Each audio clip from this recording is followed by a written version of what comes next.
bienvenidos en un espacio tan nutritivo para nuestro colegio. De verdad es un gusto poder contar con este espacio. Gracias a todos que decidieron el día de hoy estar aquí presentes de forma virtual, ¿verdad? Y pues agradezco también nuevamente de manera muy sincera al doctor Jorge Moctezuma, a la doctora Mitzi Nieto, que están a cargo del COAPSI. Y también mi reconocimiento y agradecimiento para cada uno de los practicantes que pues están de verdad trabajando de manera muy, muy profesional. El día de hoy pues vamos a tener la segunda sesión del Ateneo Clínico de COAPSI y vamos a tener la fortuna de poder escuchar los casos de nuestros estudiantes de licenciatura. Entonces, bueno, pues para aquellos que aún no conozcan al doctor Jorge Moctezuma, que es muy conocido ya en nuestro colegio de psicología y en ambientes psicoanalíticos, pero si no lo conocen, quisiera decirles otra vez, de manera muy sintética, el doctor Jorge Moctezuma es psicoanalista, él es doctor en psicología de la salud, cuenta con 25 años de experiencia en el trabajo clínico, él ha trabajado en diferentes instituciones, tanto psiquiátricas, carcelarias y de tratamiento con jóvenes en conflicto con la ley. El doctor tiene ya varias publicaciones, él es autor de 6 libros en torno a temáticas como autismo, psicosis infantiles, violencia y criminología desde una perspectiva psicoanalítica. Él es docente en diferentes universidades, tanto públicas como privadas, y pues tenemos la fortuna de que sea profesor de tiempo completo del Colegio de Psicología y es el coordinador del COAPSI, Centro de Orientación y Asistencia Psicológica. Entonces, pues muy bienvenidos, muy bienvenidas. Les cedo la palabra. Adelante, doctor Gerger. Muchas gracias, Pati y Toño, y a todas, todos que están acá, pues interesadas o interesados en este espacio. Para nosotras es bien, bien importante transmitir, ¿no? Transmitir el tema o el rollo de la clínica, que es algo bien, bien, bien complejo. Yo considero que no hay una única forma de hacer clínica. Y en temas de formación académica, porque hay que tomar en cuenta algo que pues sabemos, ¿no? Es una clínica universitaria. Sí está, o estamos, ¿no? Trabajando en el rubro de la salud mental, ¿no? Pero pues desde un lugar privilegiado, que es pues nuestra universidad, el claustro de Sor Juana, por muchas razones. Una de ellas tiene que ver con el enfoque o la línea humanista, ¿no? Y eso apela de alguna forma, o yo creo que de muchas, al tema de la subjetividad. E incluir ese rubro o ese tema en la forma que tenemos no nada más de concebir, sino de hacer o practicar la clínica, pues tiene consecuencias y tiene muchas dificultades. Creo que todos estos problemas a los cuales nos enfrentamos, todas y todos quienes estamos allí, pues una forma de justo, ¿no? De definirlo, de darle forma, valga la redundancia, es con estos espacios de transmisión. Muchas personas, muchas practicantes clínicas, pues de hecho van comenzando en este recorrido, ¿no? Del ejercer la práctica clínica. Y eso pues nos pone sobre aviso, ¿no? En buen sentido en cuanto a la formación, ¿no? El tema de la formación y el tema de la supervisión. Comento esto porque, bueno, ya lo había yo descrito el jueves pasado, porque sí es importante que sepan, ¿no? Que toda persona que está acá tiene 6 horas a la semana de supervisión colectiva y dependiendo del caso, pues también supervisión individual en algunas situaciones. Y también tiene un propio proceso psicoterapéutico y o psicoanalítico, ¿no? Además de la formación académica que tiene que ver con teoría, ¿no? Con todo el asunto curricular es fundamental, ¿no? Yo creo, lo repito, no hay manera única y exclusiva de hacer clínica, y creo que el psicoanálisis también pues es un eje, ¿no? Es un eje porque básicamente no apelamos a fanatismos o a idolatrías o cosas así, no, sino más bien es algo simple o sencillo, ¿no? El tema de lo inconsciente. ¿No? Ya en este conjunto de textos, ¿no? De Freud, ¿no? Los textos sobre técnica psicoanalítica, pues sí nos dice, ¿no? Que la persona enferma, que no se quiere curar, ¿no? Y que incluso ama su enfermedad, ¿no? Y que hay algo que insiste, ¿no? Que parecería que está fascinado o fascinada por la repetición. Y no la repetición de lo mismo, sino en muchas ocasiones de lo peor, ¿no? Está como en ese engolosinamiento. Las otras formas de clínica, que hay muchísimas, muchas, y que cada una de ellas tiene sus consistencias y su utilidad, su función, su lugar y obviamente su importancia. Eh, las más de las veces no toman en consideración este aspecto de lo inconsciente, ¿no? El tema del goce, de la pulsión de muerte, la compulsión a la repetición, todas esas cosas que sí son medulares, ¿no? En la práctica clínica psicoanalítica, y creo que por un lado está eso, por otro lado también está la tradición, ¿no? La tradición de la universidad, que creo no únicamente tiene que ver con el enfoque humanista, ¿no? Sino también con lo que dije ya, las subjetividades, el psicoanálisis también, ¿no? Ya en el nombre que nos recordó Patti, ¿no? El Centro de Orientación y Asistencia, podría decirse atención psicológica, ¿no? Porque a veces el término asistencia, ¿no? El enfoque asistencial a veces apela a otro tipo de prácticas, ¿no? Pero bueno, también es correcto, me parece, atención o asistencia psicológica. No es que en COAPSI se pretenda que puros psicoanalistas este, atendamos, ¿no? Y que uno va a salir tal cual autorizado como psicoanalista. Pues no, más bien la idea es formarse lo más consistentemente posible, ¿no? Atender los problemas que son reales, que son en vivo y a todo color, que todos los días tenemos solicitudes de atención, y esto me lleva también a recordarles, o lo que ya les comenté el jueves también, el jueves pasado, los lineamientos éticos, o sea, digamos, para que haya calma, para que haya sosiego, eso lo cuidamos, no son casos vigentes, no son casos que tienen que ver con la comunidad del claustro, ¿no? Pero obviamente pues son personas que pasaron un tiempo, ¿no? Por el COAPSI. Es difícil, pero creo que pues con la ayuda de todas y todos, creo que estamos haciendo un trabajo que es sólido, ¿no? Y que redunda en efectos, ¿no? De cómo es que la gente tiene esta experiencia, ¿no? Yo lo tomo así como una experiencia, entrar a un tratamiento. Para empezar, digo, creo que se necesita arrojo, se necesita valentía para hablar de sí mismo, intentándolo hacer con la verdad, y pues cuestionarse, ¿no? Estar cuestionado, estar dividido por muchas preguntas acerca de lo que me pasa, ¿no? Acerca de lo que no anda bien en mi vida. Creo que ese tipo de intervenciones, ¿no? Apuntan, obviamente, no tienen que ver con la adaptación, ¿no? No se trata de sugerir, de corregir, mucho menos de adoctrinar, ¿no? De adaptar. Se trata de que la persona llegue a discernir cosas importantes acerca de lo que no anda bien. Y eso siempre tiene efectos, ¿no? Más allá de que podamos ponerle el signo positivo o negativo, habría que preguntarse para quién, ¿no? En principio la idea es que haya un consentimiento, ¿no? Con relación a algo que tiene que ver con el deseo propio y actuar en consecuencia, ¿no?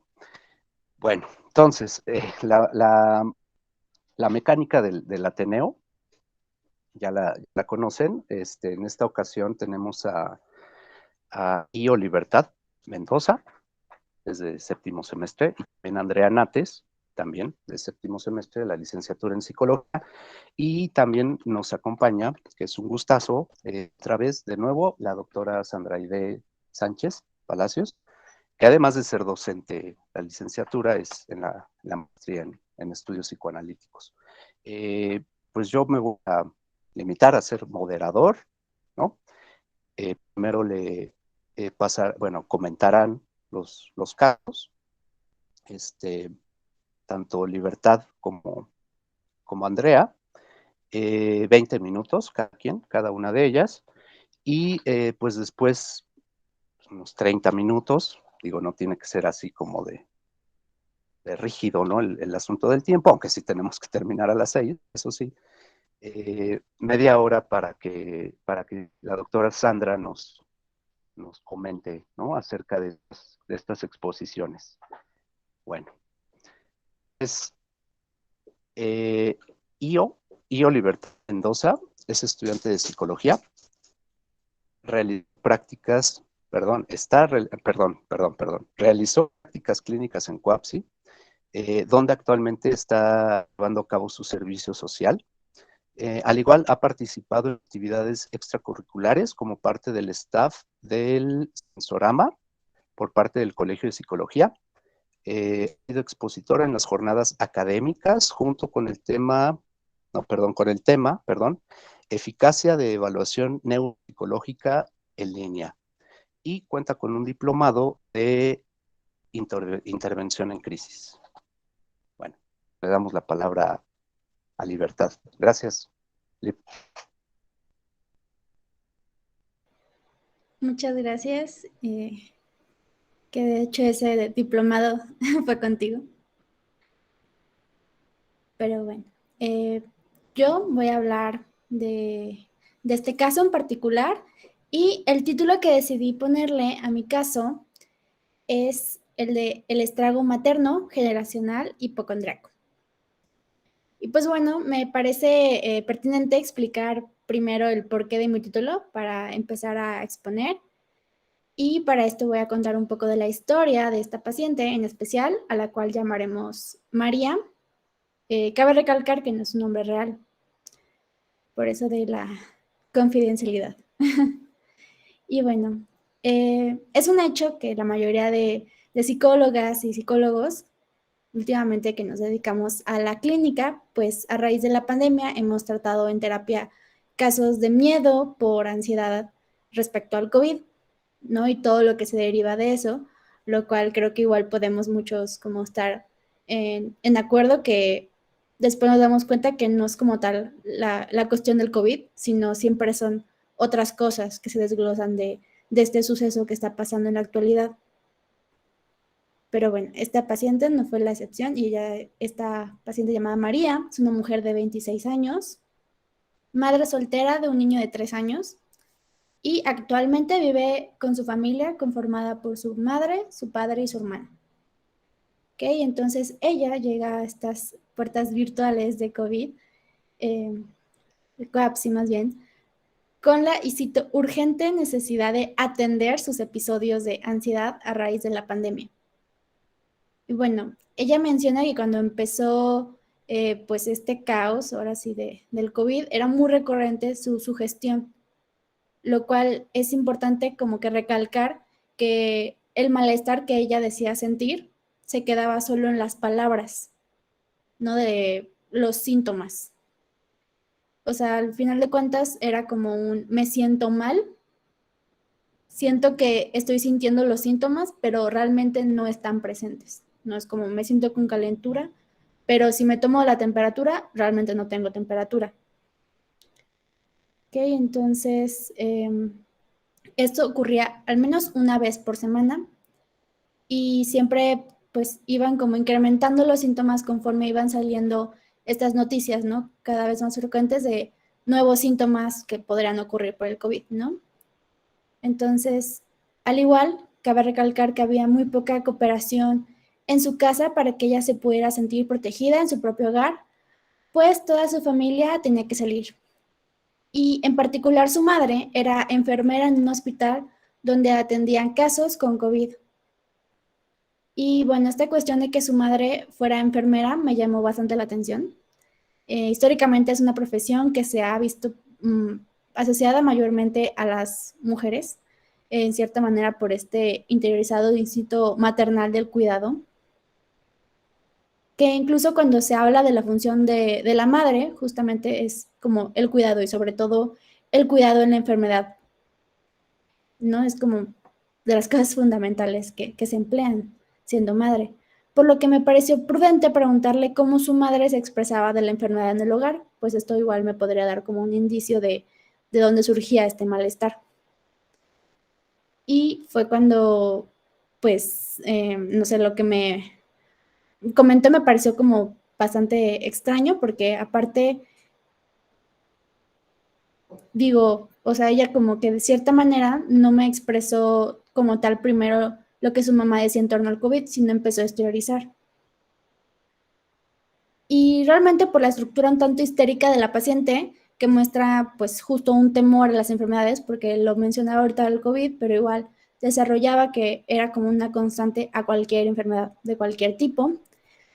Entonces, debido a esta intervención, surgió justo la histerización de su infancia y empezó a contarme mejor su propia relación con las enfermedades, en especial, debido a que en sus propias palabras ella ha vivido enferma. Y narra desde cómo los 3 meses tuvo supuestamente, bueno, sí lo creo, un virus respiratorio que la mantuvo hospitalizada al menos un mes. A los 3 años de edad se rompió la pierna, que igual la mantuvo hospitalizada, y dice que cuando se rompió la pierna fue que le empezaron a dar unos medicamentos que le causaron alergia, o eso era lo que ella creía. A los 5 años también tuvo una reacción alérgica nuevamente, que casi la mata, pero la cual no abordó más. Y así podría seguir, ¿no? Contando, pues, enfermedades que tuvo a lo largo de su vida. Ok, entonces, pues, ¿dónde estaba su mamá en todos estos eventos? ¿Y por qué vino a la conversación esta respuesta tan extensa cuando pregunté específicamente por su opinión en torno al COVID? Bueno, ella muy desconcertada y con mucho coraje, casi como si estuviera reviviendo todas estas anécdotas y escuchar la voz de su mamá, me contó un poco a modo de imitación lo que ella le decía en cada una de sus enfermedades, ¿no? Como aguántate, no llores, todo lo que te está pasando, tú te lo ganaste. Y así fue como me explicó que para su mamá lo que le sucede a ella en particular no es muy relevante. Enfermarse no iba a lograr que tuviera su cuidado en especial. Un cuidado que a lo mejor sí reciben otras personas por parte de ella en su trabajo. Mediante más nos adentrábamos a las cosas que le causaban un malestar considerable, ella misma hace como la conexión de su hipocondría. Este término, que ella se quiso adjudicar incluso, pues estaba bastante consciente de que podría ser a propósito y así se adjudica enfermedades físicas. Igual se vio aludida en esta enfermedad mental. No es como vamos a las enfermedades físicas que ella siente sentir, son enfermedades que ella busca.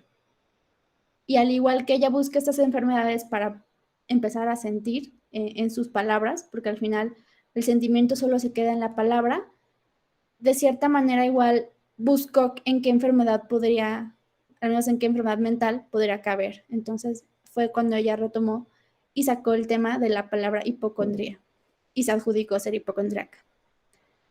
Y bueno, esto me ayuda a hacer la conexión de cómo se forma esta alteración psíquica, que puede ser nombrado a la ligera, pero cómo en ella sí afecta por la constante preocupación y obsesión en torno a su salud, y ahora pues mental, pero primero era como simplemente una cuestión de salud física.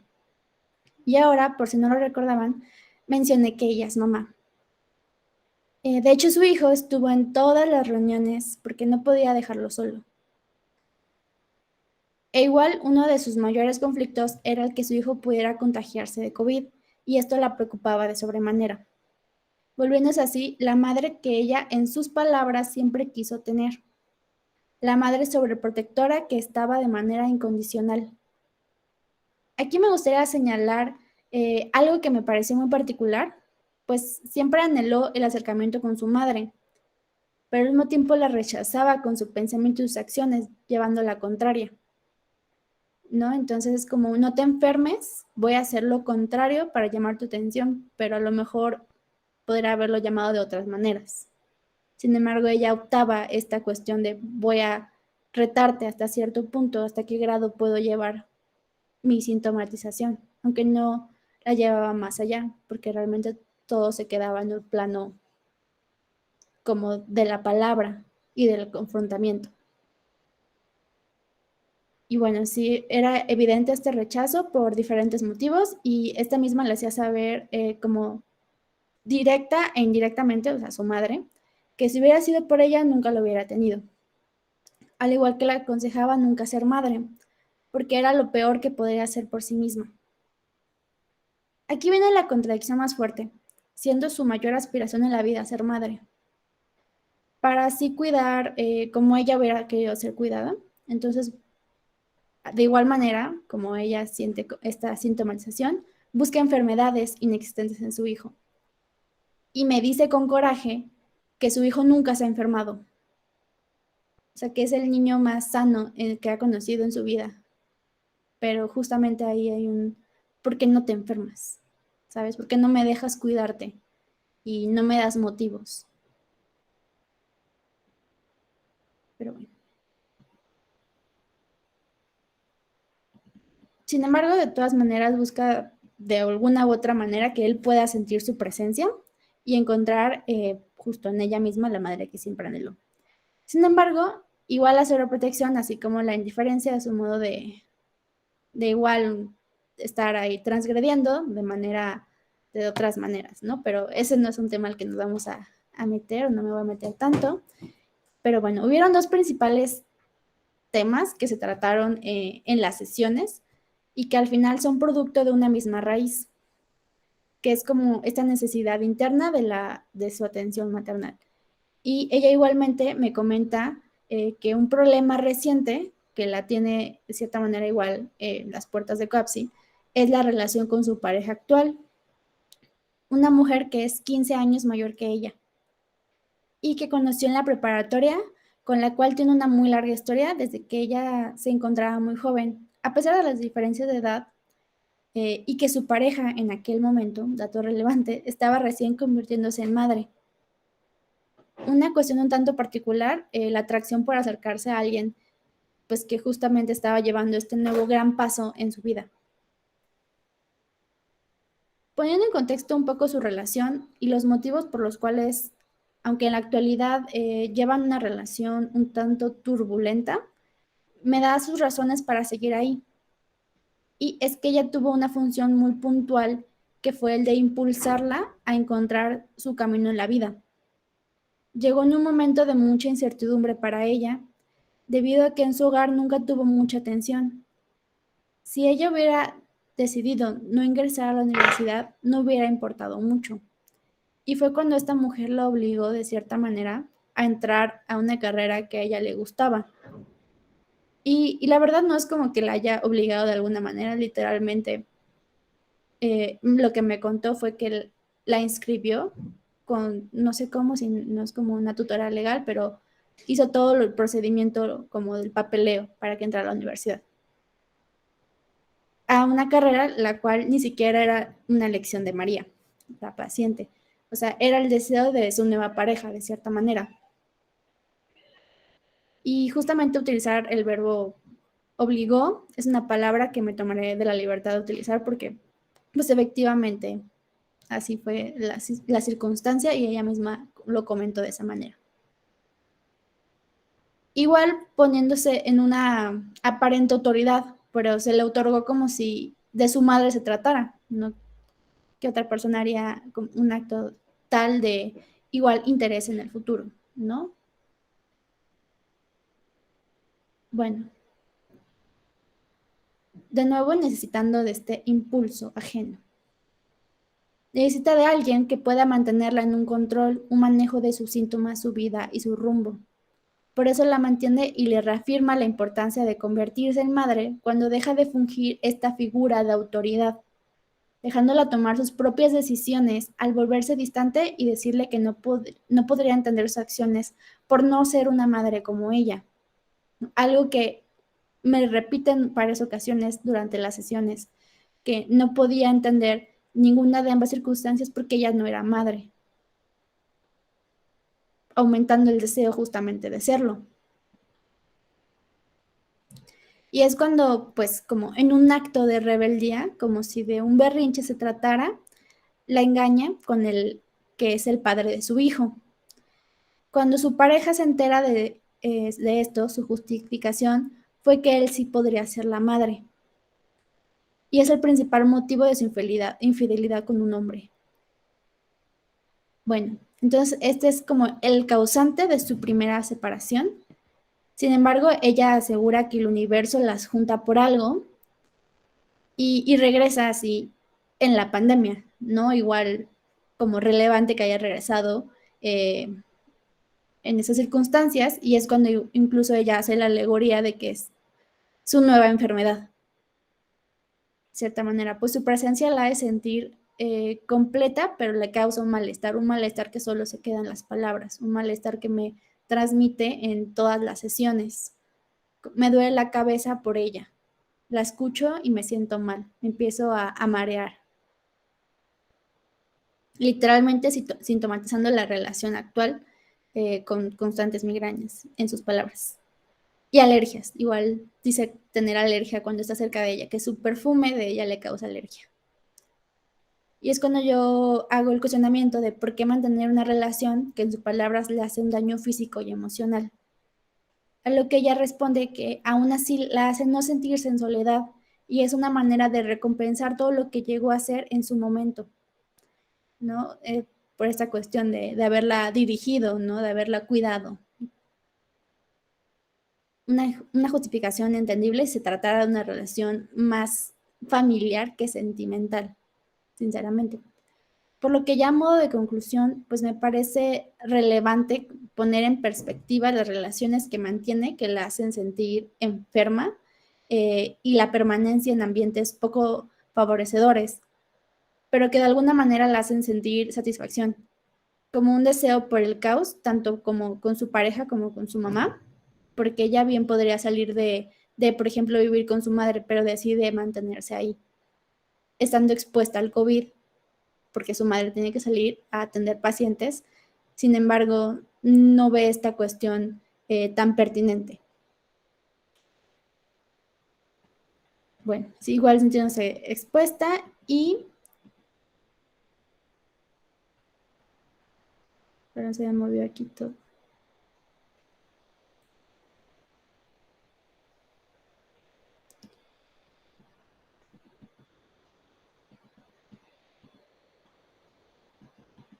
Ajá, sintiéndose de cierta manera expuesta por el COVID.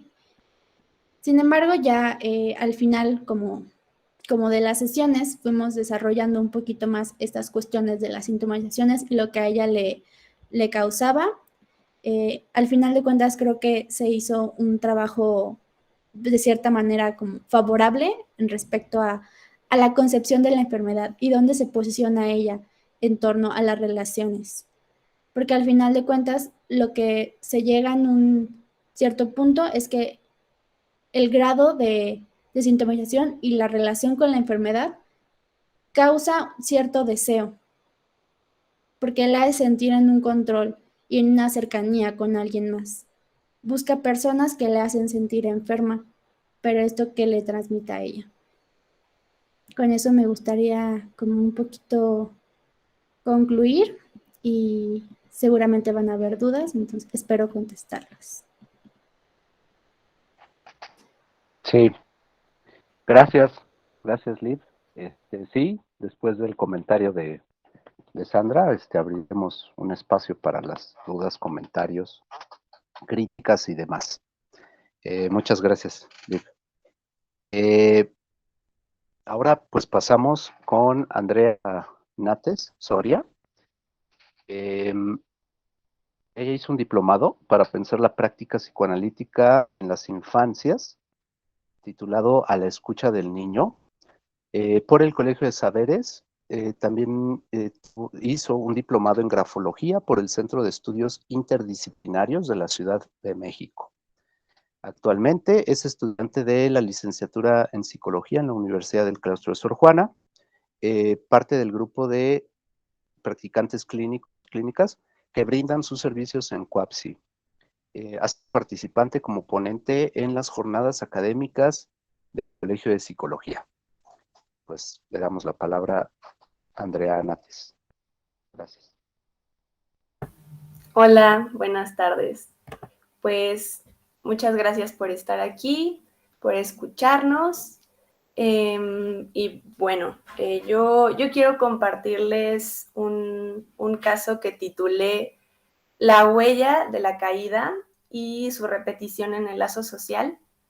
Y elegí estas palabras para el título porque me parece que engloba los conceptos psicoanalíticos de la caída, el trauma y la repetición.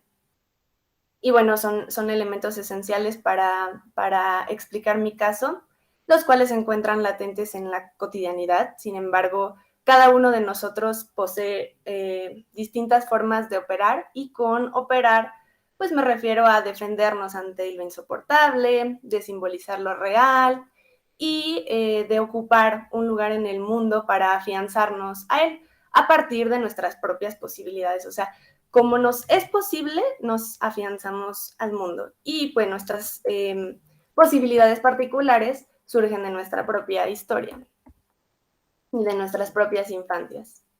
Y bueno, el caso que quiero compartirles y que más adelante voy a narrarles es de una mujer joven que llega muy inquieta y desbordada por hablar acerca de los problemas que ha tenido durante toda su vida, y en especial de un evento muy angustiante que la saca de estabilidad, en el que su padre, un hombre muy violento y agresivo, es la parte medular de lo que quiere arreglar en el consultorio.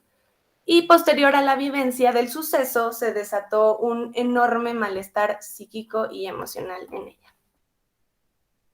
La caída del padre. Su padre se convierte para ella en una persona no totalmente diferente a lo que conocía cuando sucedió este evento que ahorita voy a comentarles. No se convirtió en alguien totalmente diferente, pero sí en una figura distinta a lo que conocía. Y esto le provocó mucha angustia y vivía sintiendo un rechazo hacia esa figura, causándole mucho dolor, y este dolor se encuentra vinculado a una añoranza del pasado, con un modo de operar muy particular, en la que el pasado es mejor que el presente en cuanto a la relación con su padre. Sin embargo, existe aquí una ambivalencia, porque a pesar de que hay una añoranza, a pesar de añorar el pasado y de expresar un grande anhelo por esos recuerdos, e incluso una necesidad por una disculpa de las agresiones de su padre, había también mucho rencor. Y bueno, ¿de dónde surge el rencor? Pues de un daño recibido a priori. Este elemento será uno de los ejes principales de las sesiones, que desde su discurso como analizante nos conducirá a sus dinámicas interpersonales y dejará entrever cómo es que la desidealización y el fantasma que esta desidealización deja en ella se manifiesta en el lazo social, en sus relaciones interpersonales, como un mecanismo en el que vincula una representación o símbolo caído de su padre al otro, se lo atribuye a otra persona con la que trata de relacionarse, y al no estar esa representación, regresa a ella en queja y en dolor. Antes de narrarles el caso, me gustaría aclarar esto de la idealización y desidealización con algunas partes de un texto muy chiquito que leí de María del Mar Martín, que se titula ¿Qué amaste? En palabras de Freud, la idealización es un proceso que envuelve al objeto. Entonces, en este caso, ella envolvió al objeto que es el padre, el objeto de amor, y este objeto fue engrandecido y realzado psíquicamente.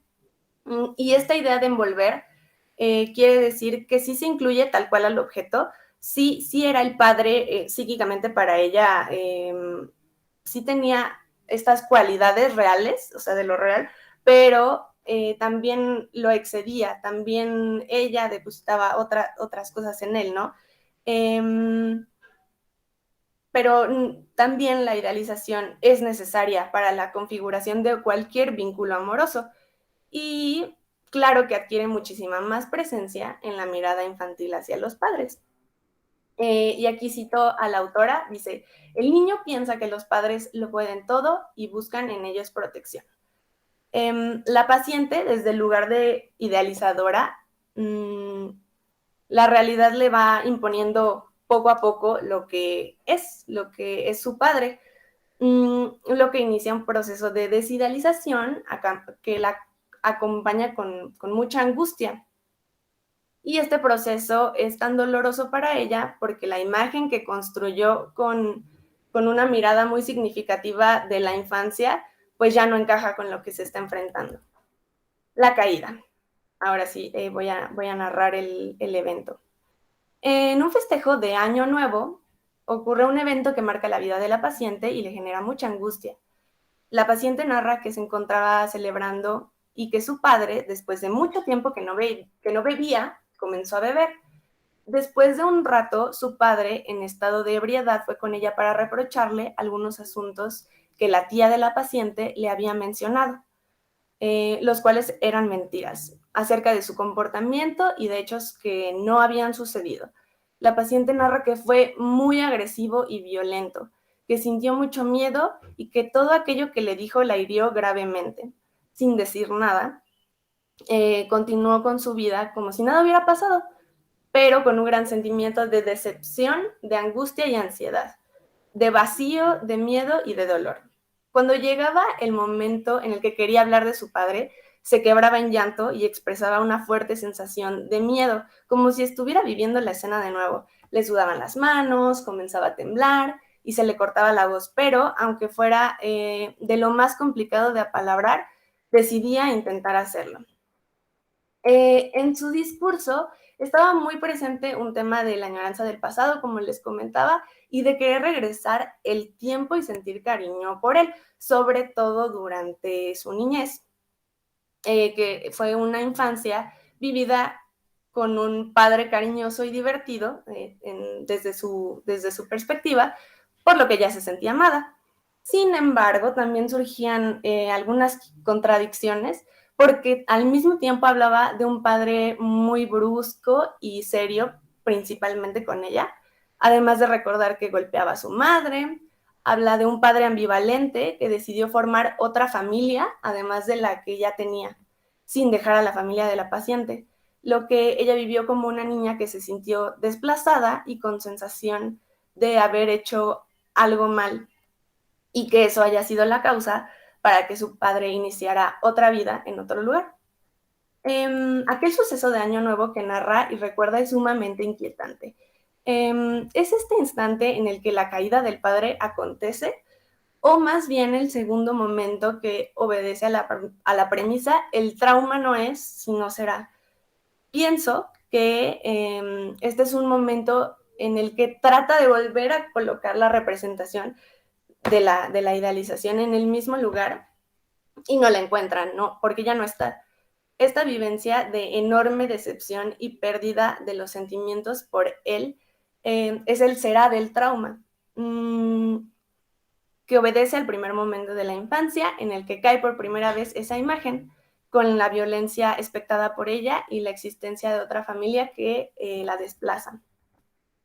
Los principales anhelos de la paciente eran recuperar aquel símbolo perdido de su padre y una disculpa de su parte, al menos una charla sobre el suceso, pero está claro que la paciente no comenzaría la charla, sino que viviría a la espera de ella.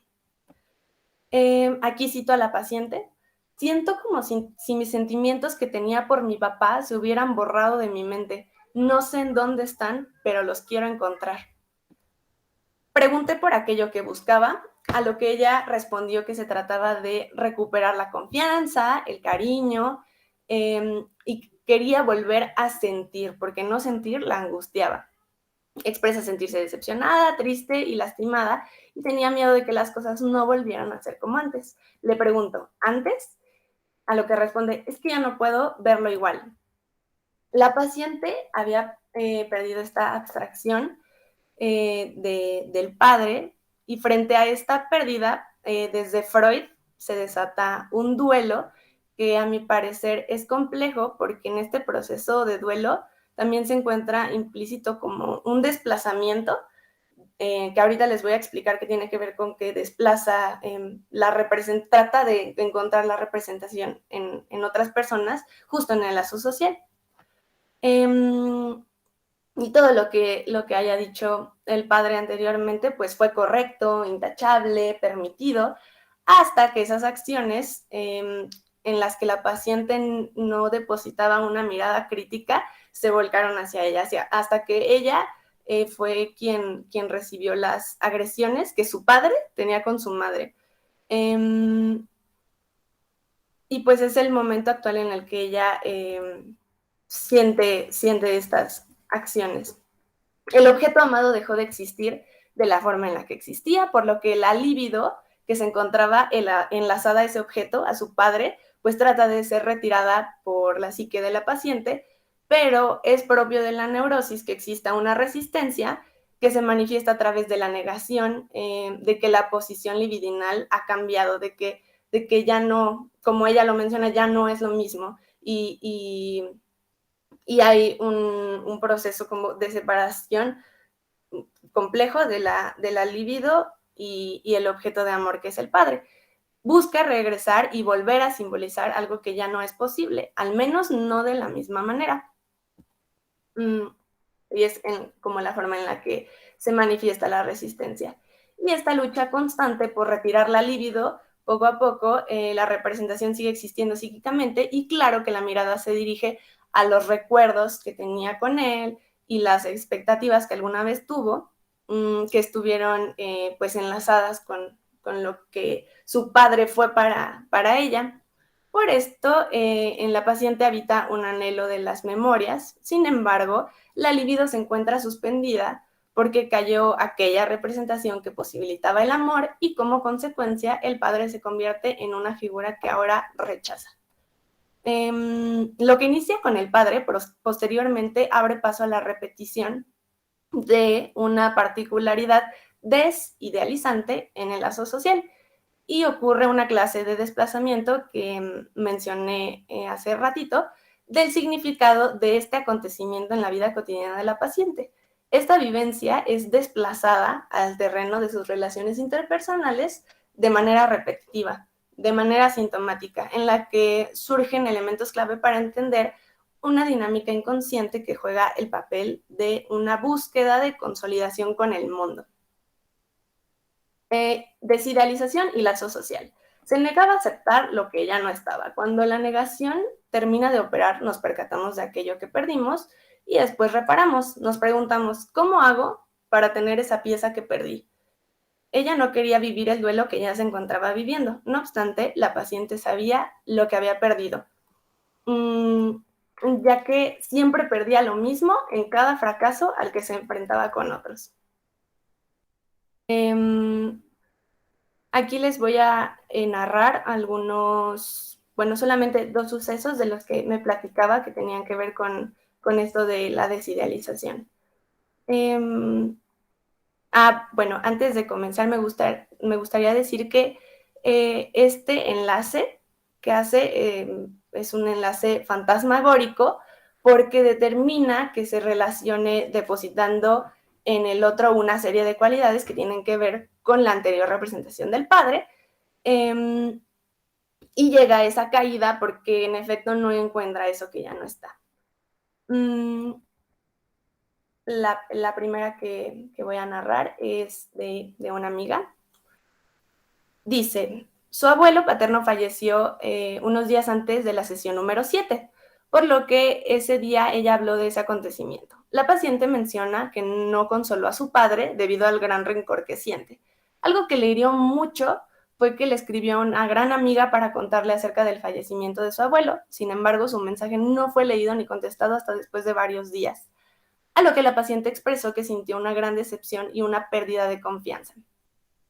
Después de externar su sentir, este hecho evocó otras situaciones que vivió con su amiga, que fueron eventos dolorosos para ella y ya la habían llevado a decepcionarse para que finalmente llegara la pérdida de cariño y la confianza, además de una presente necesidad otra vez de recibir una disculpa.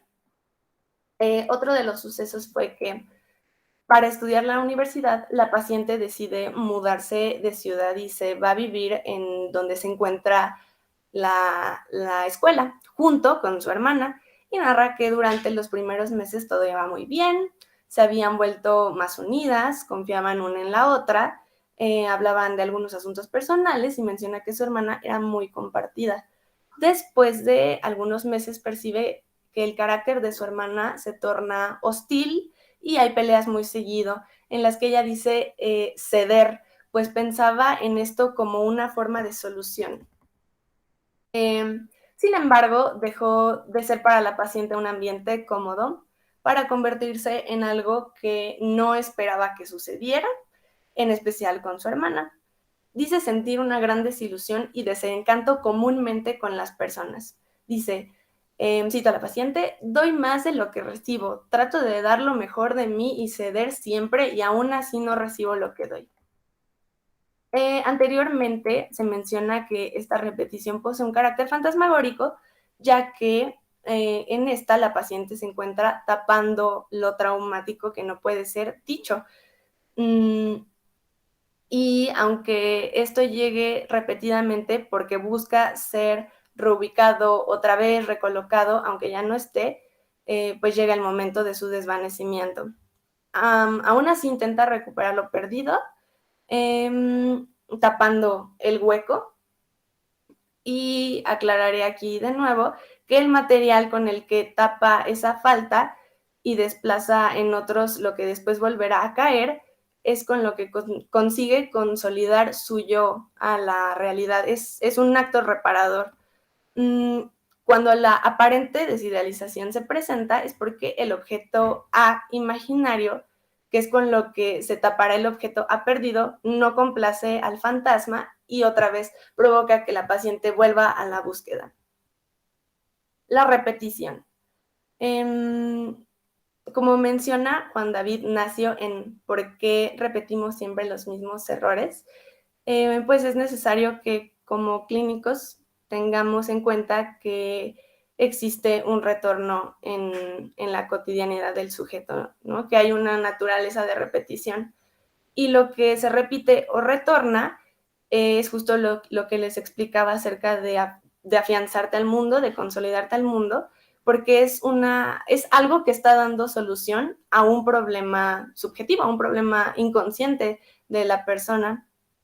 En ese sentido, la desidealización que caracteriza el lazo social de esta paciente se encuentra resolviendo las memorias o heridas infantiles y sobre todo la emoción y decepción, la emoción de decepción y fractura de la confianza que vive de manera consciente respecto a la caída del padre, y que es la repetición de la decepción y desconfianza inconscientes que ella experimentó en lo infantil.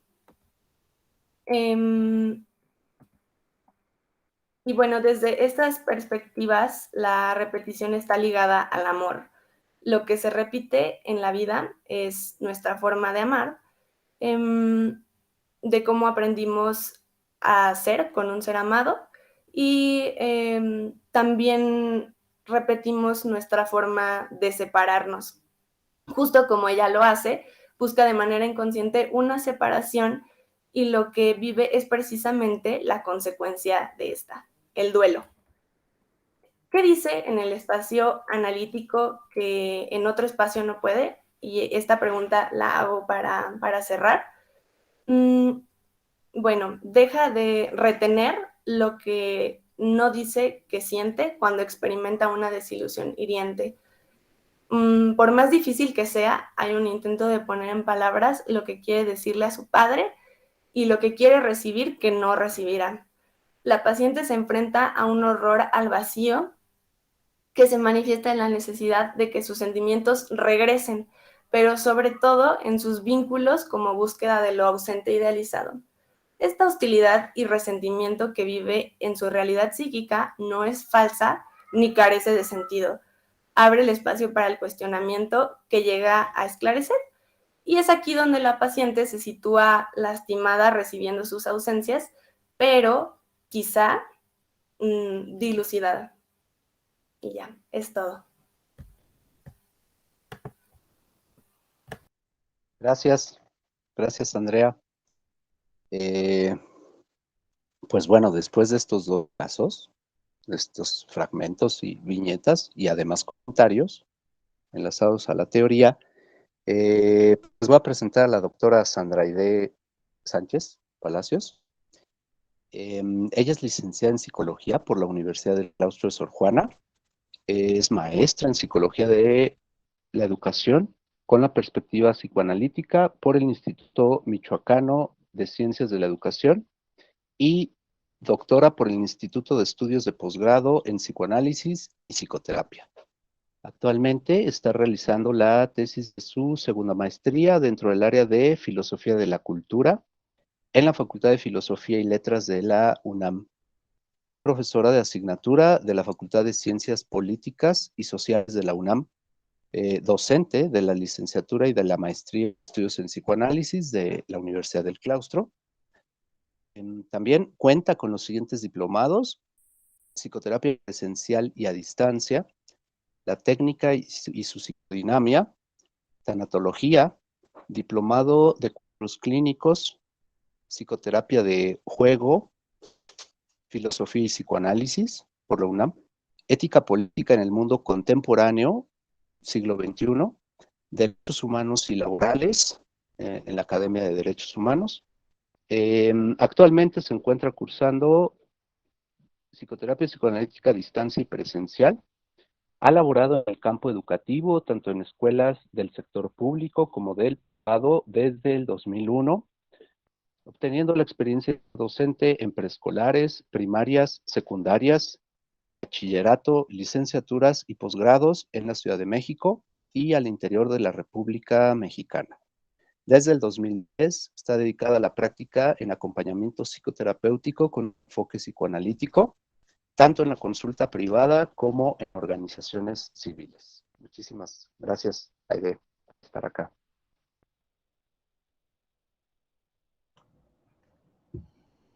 Hola, buenas tardes a todas, todos, todes. Primero que nada, felicitarlas a las dos. Me dio mucho gusto leerlas.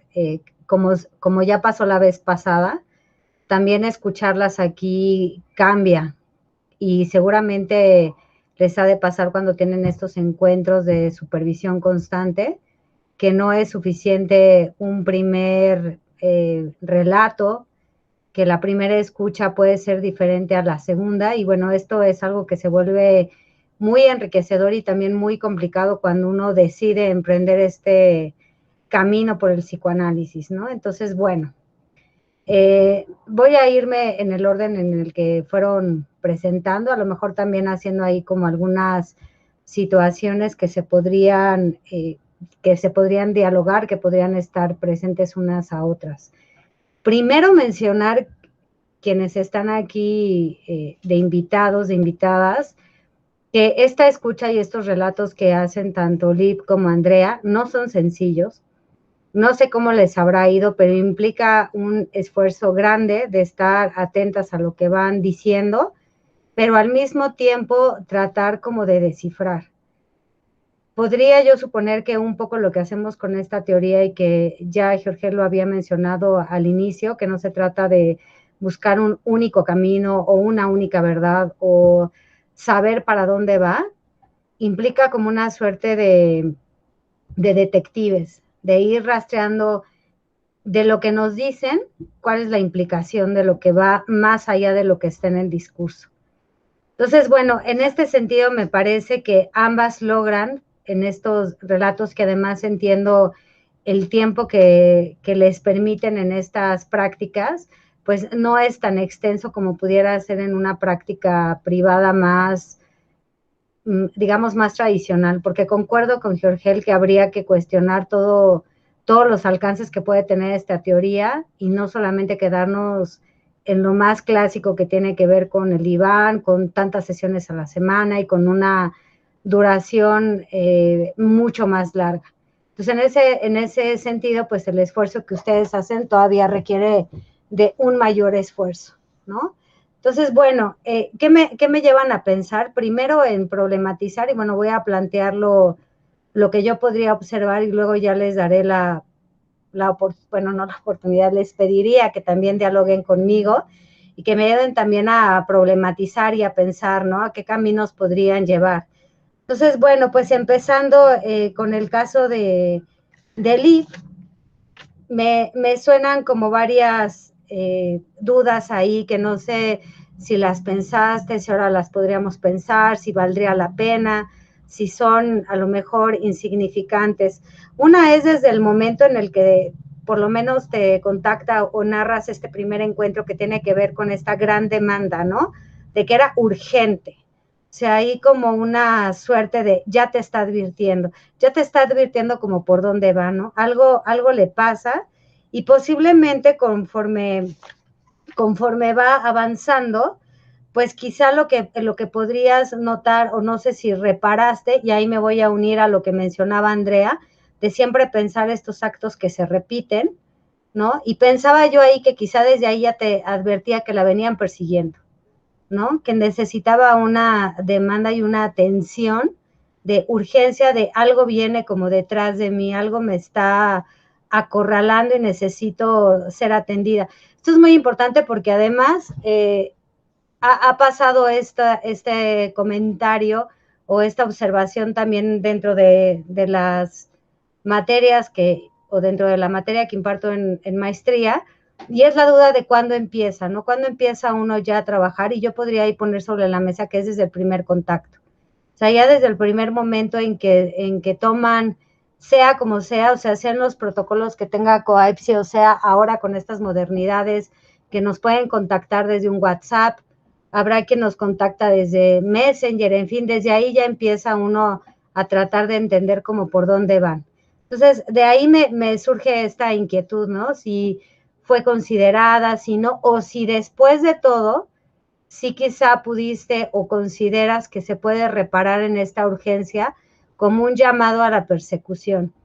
Y de ahí creo que también es importante que los matices son, aunque sean sutiles, aunque no se digan con todo el énfasis, pero me llama la atención la cantidad que se repite los tres en el relato. Veme corrigiendo, Liv, si me equivoco, pero a los 3 meses se enferma, a los 3 años se rompe la pierna y 3 años tiene su hijo, ¿no? Y entonces ahí salto a lo que decía Andrea de estos actos de repetición, y no porque aquí vamos a ser cabalísticos ni nada, no se confunda.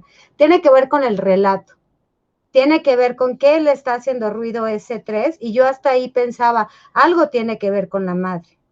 Sus relaciones van incorporadas siempre con ese tercero, que podría ser una suerte de se va pero no se va.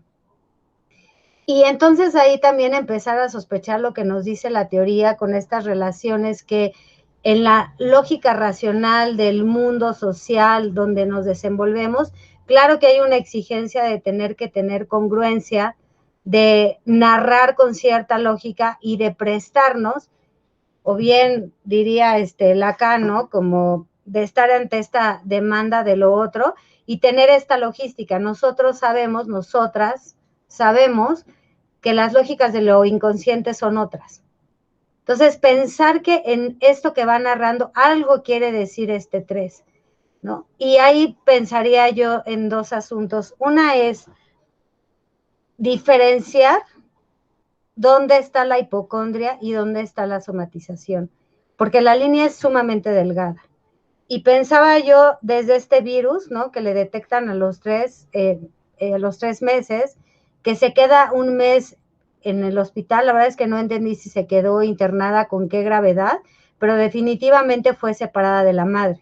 Y pareciera que lo que sigue a continuación, que seguramente pensemos en esta madre, aunque no nos lo hayas compartido, quizá el dato lo sabes y va a ser más interesante aún, pero si no, pues generalmente uno también se permite llevar a la especulación y a suponer que pudo haber pasado de esta madre tan angustiante.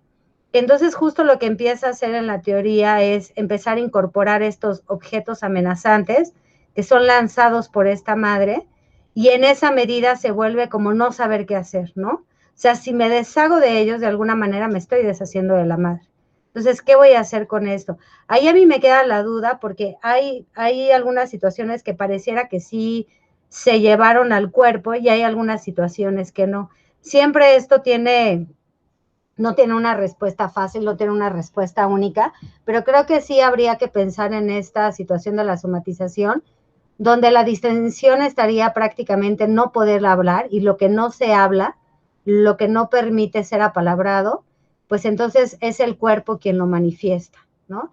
Y ahí habría que tener, digamos, como esta observación, este cuidado, porque también implica de qué manera también podemos participar de que sus relatos cada vez sean más viables para ella de poder observar. Y estoy siendo muy cuidadosa en esto para no caer en la idea de que se va a curar, ¿no? Por ahí mencionaba Georgel aguas, porque también sabemos que todo este tipo de sintomatologías también llevan a las personas a vivir, a tener quizá algunas consecuencias favorables, o incluso a suponer que aun cuando los padecimientos sean tan atemorizantes, que aunque sean tan desgastantes, quizá lo que hay detrás es peor.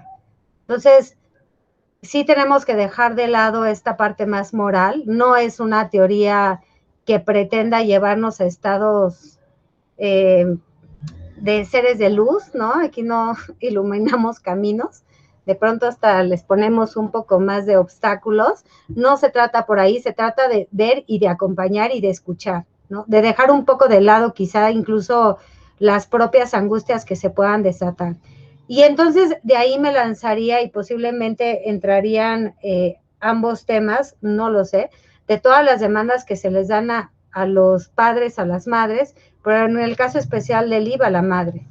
Esta madre que tiene que cubrir como con ciertas demandas muy estereotipadas y que efectivamente pareciera que ella no lo está logrando, y que entonces no sé hasta dónde también ella empieza en este acto como de repetición. Entonces quiere ser esta supuesta madre buena, que pareciera más bien el deseo de afuera, ¿no? O sea, a las mujeres se nos enseña que tenemos que ser estos seres encantadores de luz. No tenemos derecho a decir, sí fui madre, pero ya no, ya me arrepentí, ya no quiero tener esta responsabilidad. Y entonces se vuelve una suerte de ¿qué haces con eso? Porque en esta sobreprotección, si no mal recuerdo que ella mencionó una suerte de sobreprotección, en esa misma enunciación en el que se conecte, ¿no? Y hasta donde te entendí, nunca dejó al niño, ¿no? Y tiene 3 años. O sea, no es un recién nacido, pero había ahí una especie como de simbiosis, y entonces es como un recordar esto que está bien sabido en algunas maternidades del resto de los animales. Pienso sobre todo en lo más clásico que quizás, no sé si todavía, pero en la primaria nos ponían mucho esto de estas pájaras, o sobre todo dentro del mundo de los ovíparos, que van aplastando al huevo hasta asesinarlo. Y pareciera que ella está ahí, ¿no? No sabiendo qué hacer con tanta agresión que le fue volcada, que quizá en esta madre enfermera, pues se vienen también la cantidad de angustias que seguramente se han de como de despertar, y se van volcando, ¿no? Y ya no saber incluso cómo diferenciar lo que agrede de afuera que lo que agrede internamente. Pues por ahí me parece que hay mucho por pensar. Insisto, todas estas reflexiones no son de salida fácil, no es necesariamente que Liv y yo vamos a tener aquí, incluso invitar a Andrea, a Georgel y al resto a que nos compartan qué piensan, y seguramente no es que vayamos a tener una respuesta única y verdadera, ¿no? Sino es algo que se va construyendo, y efectivamente tenemos algunos datos y algunos que estarán perdidos por diversas situaciones, porque no las narran, porque quizá también a unos se nos van.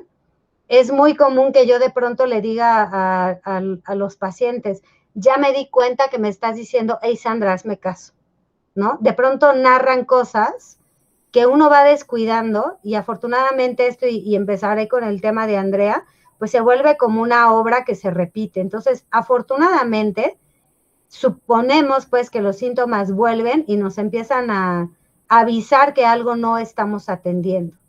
Entonces, creo yo que hay muchos planteamientos, digo, me parece un caso además complicado. No sé si tú lo sentiste así cuando lo fuiste trabajando, cuando se te ocurrió presentarlo, pero hablar de hipocondrias es algo complicado y además se vuelve más cuando yo te digo, mira, ya estaba complicado, pero te invito a que ahí le sumes qué tanto habrá de hipocondria, qué tanto habrá de somatización. En cualquiera de los casos son situaciones delirantes, en una quizás se puede hablar más, y por ahí medio escuché que ella sí se llegaba a dar cuenta de que estaba en el territorio de lo imaginario, ¿no? Pero a algo obedece.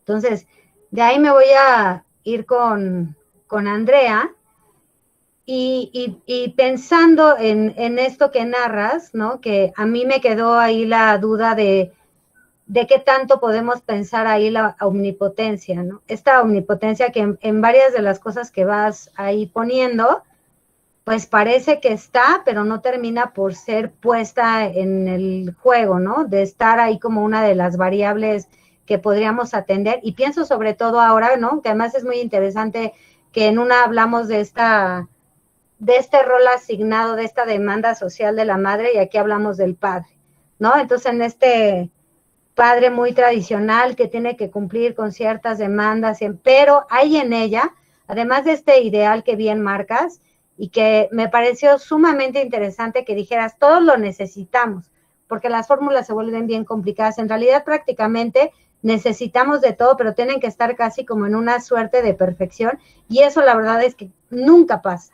O podría decir nada más, casi nunca pasa, tratando de apegarme a las reglas de la cientificidad, y no me vayan a mí a condenar porque yo ando diciendo absolutismos, pero no estamos en equilibrio. Entonces, efectivamente, como dices, ese ideal, si no está, es un problema, ¿no? Si esa idealización no se presenta en ninguno de los sentidos, uno puede pensar en que puede uno caer en esta situación de nirvana, en esta situación de quietud y posiblemente de muerte, pero el ideal también se las juega complicadas, ¿no? Entonces, por ahí tenemos ideales muy severos o ideales muy laxos, ideales inalcanzables, y en toda esa dinámica estamos prácticamente toda la vida. Entonces, pareciera que eso está ahí notado, está subrayado, fue enunciado, pero a mí me queda la duda de qué pasa con esta paciente, y le veo ahí como algunos o varios rasgos de omnipotencia, y el más presente en todo tu relato que yo podría ahí sospechar es este acto de repetición, ¿no? De yo puedo jugar con el tiempo. O sea, yo voy a hacer porque yo así lo quiero, porque mis deseos tales, porque bla, bla, bla, que el tiempo regrese de tal forma que tenga como en estas películas, no recuerdo ninguna, pero sé que hay muchas, donde el tiempo vuelve, y entonces se vuelve esto de la misma escena, y ahora como con escenarios distintos. Es que me acuerdo de Lola, corre Lola, pero esto ya solo Jorge, Toño me van a entender, o sea, denme más ejemplos, pero seguro que esto existe contemporáneamente. Entonces, este acto de yo manipulo el tiempo, yo haré que vuelva, ahora, hay que tener en cuenta una cosa muy importante, ¿no? Cuando uno está en este terreno de repetición, en realidad es una suerte hasta un poco masturbatoria, pero no hay solución. O sea, lo que uno le apuesta en análisis es que a partir de ahí se pueda resignificar, porque en la repetición sí hay un placer, sí pensaría yo que ya cada quien con el marco teórico que se sienta como más afín, pero estaría esto que en Freud es más allá del principio de placer, esto que en Lacan es el goce, pero hay algo ahí, por eso les digo, piensen, tenía un maestro en el doctorado que decía, para entender psicoanálisis hay que tener un albañil en la cabeza, ¿no? Entonces, bueno, con todo el estereotipo que implica lo que está diciendo esto, pero implica pensar, ¿por qué está repitiendo, no? Y otra vez, y otra vez, y otra vez, y otra vez. Entonces hay un acto que podríamos pensar, claro, está en más allá del principio del placer o está ahí en su goce, pero posiblemente esto también ya empieza a tener estragos. Entonces, lo que uno tendría que hacer es lograr entender qué es lo que pretende, sea reparar, sea apalabrar, o sea, algo está sucediendo ahí que vuelve y vuelve y vuelve. Entiendo yo, la verdad es que no me queda del todo claro, pero entiendo yo que viene como en una suerte de amenaza.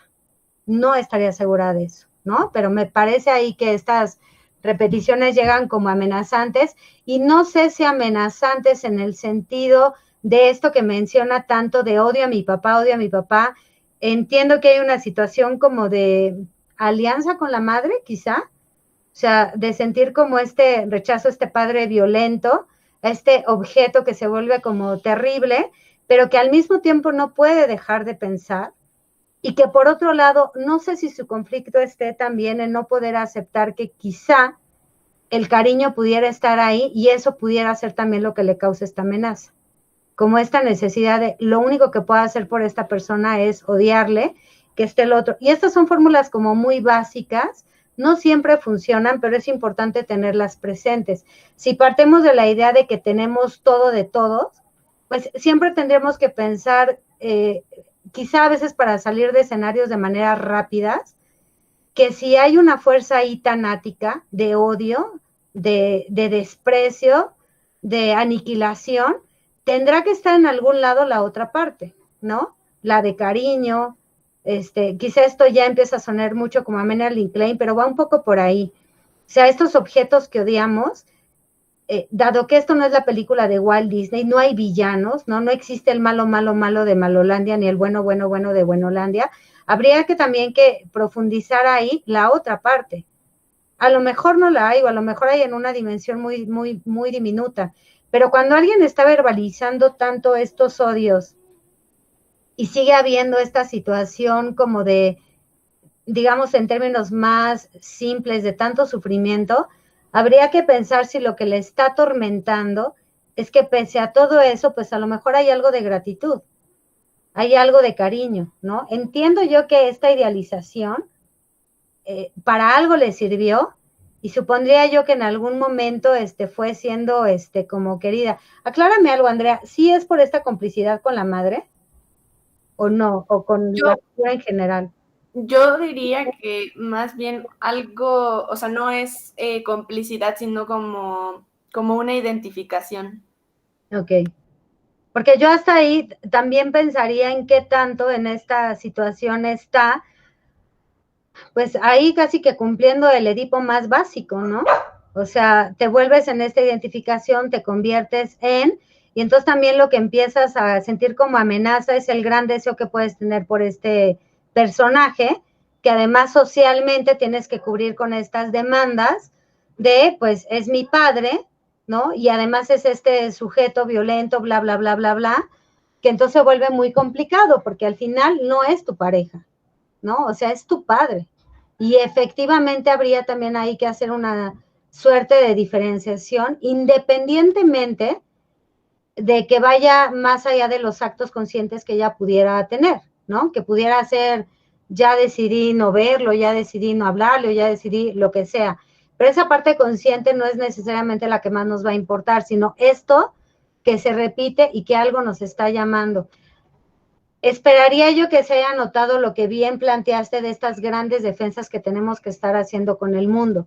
Creo que son de las apuestas más aventuradas que tiene el psicoanálisis y de lo que más se le ha señalado de negativo, y que posiblemente sí, pero pues sí es muy importante saber que la mayoría de las acciones que tenemos en la vida, que los mecanismos tal cual como se llaman de defensa, es porque las demandas son severas, ¿no? Y estar o poder participar de este mundo consciente implica constantemente estarse defendiendo. Y ante ese tipo de defensas, pues justo lo que vienen son este tipo de situaciones donde no queda como más que protegerse, ¿no? Y pueden pasar muchísimas cosas, desde estas negaciones de las que han mencionado, desde negar el mundo, desde quizá tener esto que también se le llama como aplanamiento de emociones, que es una suerte de coraza, de entonces si algo me está sucediendo, pues entonces ya no lo externo, ¿no? Una suerte ahí de justo de estar como reprimiendo para lo que tú bien dices, o no sé si malentendí, de la posibilidad de tener este lazo social, de poder participar y que no te vayan a excluir también de todas las actividades sociales que generalmente también son parte de nuestra vida, ¿no? Está muy en Freud, somos al final seres de convivencia, de estar en la horda, de que te acepten, de que te puedas identificar, de que puedas participar, etcétera, etcétera. Bueno, con todo esto que les digo y que solamente nos dieron aquí, Georgel dice ella, no es tan así porque se lo hago consciente y presente, pero bien que nos dice a las 6 esto se acabó. Pero son muchísimos los elementos y todavía podríamos seguir más, insisto, a mí me parece muy valioso decir, no dejemos solamente al psicoanálisis en estas sesiones como muy clásicas, muy específicas. Cada que me inviten a estos encuentros lo voy a volver a decir, creo que el psicoanálisis da para más, o sea, da desde para poder dialogar y cuestionar eventos sociales, fenómenos sociales, como también, ¿por qué no apostarle a intervenciones de un corte diferente y tener bien en claro lo que se está haciendo, ¿no? Me parece que esto lo podrán decir más ustedes, pero efectivamente también cuando ven que quizá esto no es donde se tiene que quedar, pues se hará la sugerencia, ¿no? Será importante que sigan, que trabajen y demás. Creo que ambos casos dan para más, o sea, posiblemente sí son casos que habría que recomendarles, ¿no? O sugerirles que sigan en un espacio y que en esa medida pues se siga trabajando porque no es sencillo, ¿no? Yo pensaba mientras tú hablabas de esta repetición lo difícil que es a veces uno cuando está empezando, porque da también como la apariencia, dado esta demanda social del progreso, del éxito, del resultado, de la cura, que en el psicoanálisis no la tenemos, da una suerte incluso quizás hasta de cuestionarnos, ¿no? ¿Qué estaré haciendo que se repite? Con el tiempo uno se va dando cuenta que Freud tiene razón y que está este acto y que hay que ser pacientes. Por ahí Georgel hablaba de las conferencias y él en varios momentos lo dice. Lacan lo va a decir de otra manera, no están aquí para obedecer nuestro deseo, ¿no? No podemos ponernos en el lugar del sujeto supuesto saber, y en Freud también dice, hay que ser pacientes y no desesperar como si fuéramos justo una escucha más bien pedagógica y de decirles hacia dónde tienen que ir, pero eso también a veces se vuelve complicado para quien asiste al encuentro, ¿no? La gente que también se llega a cansar. También llegan a decir, ya no sé por qué sigo pensando en esto y bla, bla, bla, bla, bla. Entonces, yo ahí sí me asombré de los casos que escogieron. Me dio mucho gusto que hayan escogido casos que dan para muchos puntos, para muchos diálogos, para seguir pensando qué más se les podría preguntar. Incluso pensaba yo que aquí no lo abordaron, pero estaría bien interesante también saber de la contratransferencia, ¿no? De cómo iban ustedes poniéndose ahí, qué se despertaba ahí, porque seguramente eso que a ustedes les despertaba, seguramente ambos casos seguramente lo despertaban hacia afuera y eso también es un material muy interesante. Entonces, bueno, pues yo aquí me detengo, no me resta más que felicitarlas. Me da mucho gusto haberlas leído, escuchado también, le han abonado. Y pues nada, muchas gracias y ya le dejo los micrófonos a Georgel. Muchas gracias, Sandra. Pues también parte importante de este evento es pues su participación, ¿no? Seguramente ustedes quieren compartir comentarios, dudas, y pues pueden abrir su micro. Víctor Manuel ya levantó la mano y pues así nos seguimos, ¿no? Con las participaciones. Sí, muchas gracias. Buenas tardes. Gracias por darme la voz. Quería comentarles una cosa a las dos compañeras y por supuesto las felicito, reconozco la dificultad, además de narrar y de organizar, y es siempre muy estimulante que lo hayan logrado también. Les quería hacer notar una diferencia que me surgió de lo que dijeron, y es entre dos conceptos. Uno es el concepto de mímesis, que también se puede decir mimesis, y el concepto de repetición, que de alguna manera están vinculados, pero al mismo tiempo no.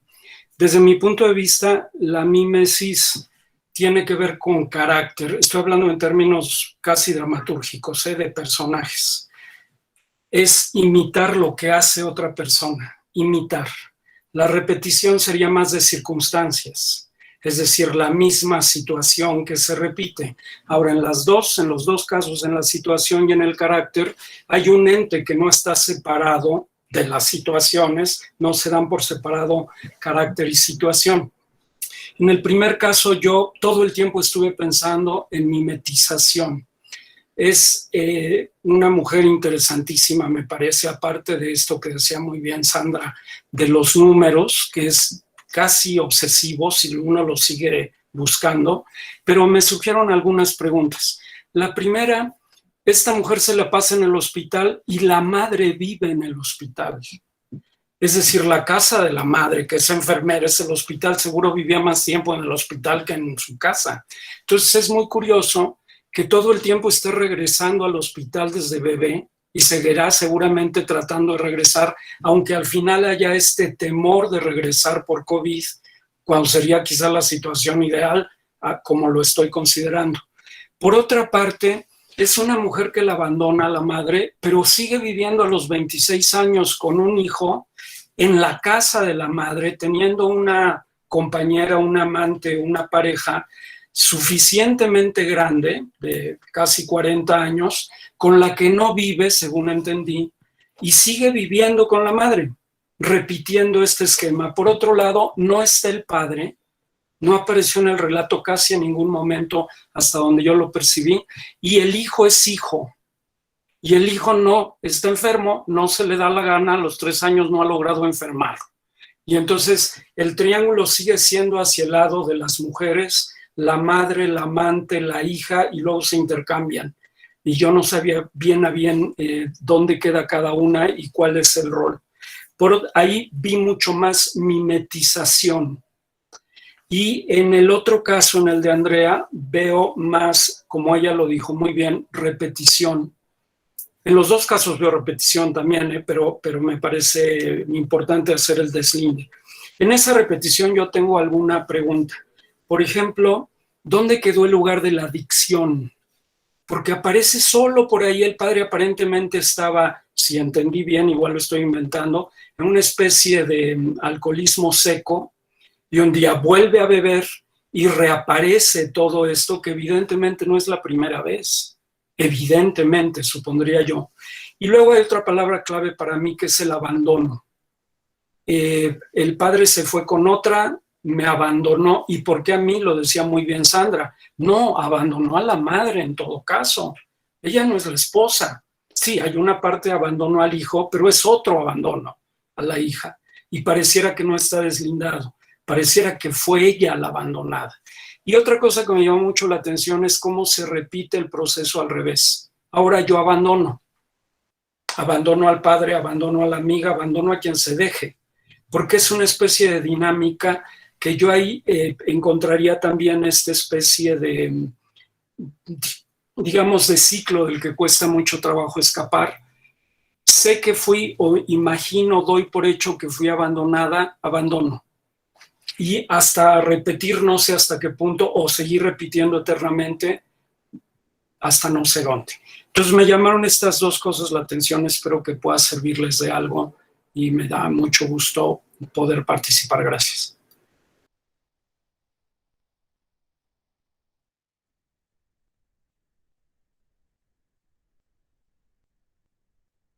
Sí, gracias, Víctor. ¿Algo quiere comentar sobre esta intervención? ¿Quieres empezar tú, Andrea, o empiezo yo? Muchas gracias. Bueno, me gustaría empezar como respondiéndole a Sandra.